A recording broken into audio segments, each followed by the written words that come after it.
هل أتى على الإنسان حين من الدهر لم يكن شيئا مذكورا إنا خلقنا الإنسان من نطفة أمشاج نبتليه فجعلناه سميعا بصيرا إنا هديناه السبيل إما شاكرا وإما كفورا إنا أعتدنا للكافرين سلاسل وأغلالا وسعيرا إن الأبرار يشربون من كأس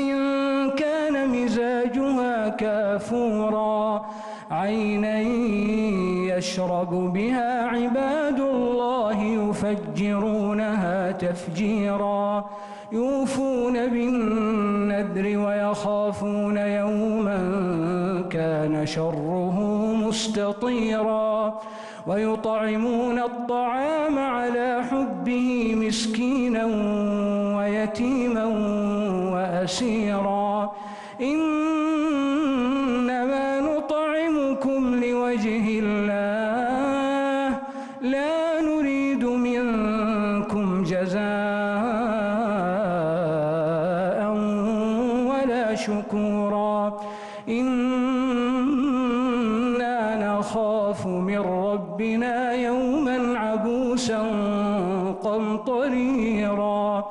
فوقاهم الله شر ذلك اليوم ولقاهم نضرة وسرورا وجزاهم بما صبروا جنة وحريرا متكئين فيها على الأرائك لا يرون فيها شمسا ولا زمهريرا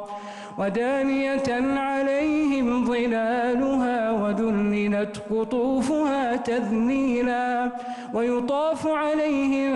بآنية من فضة وأكواب كانت قوارير من فضة قدروها تقديرا ويسقون فيها كأسا كان مزاجها زنجبيلا عينا فيها تسمى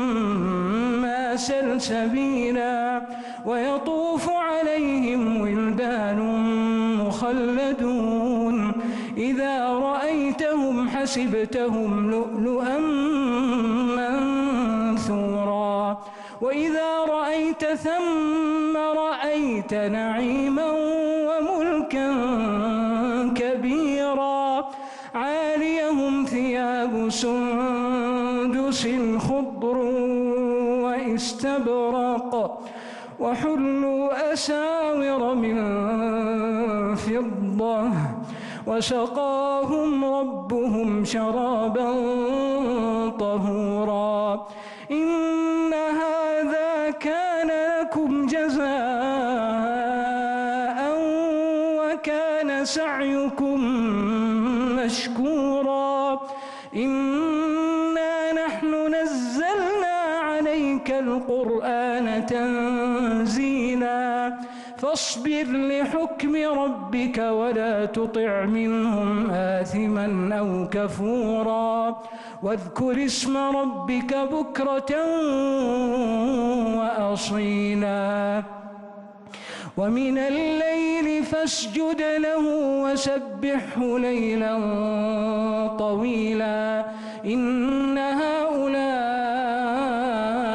يحبون العاجلة ويذرون وراءهم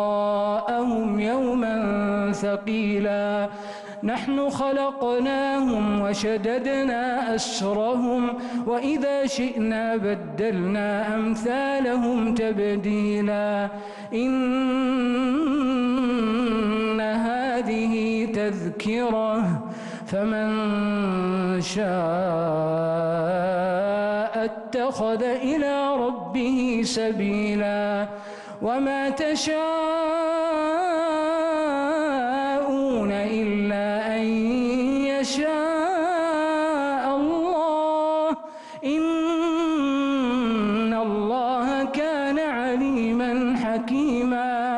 يدخل من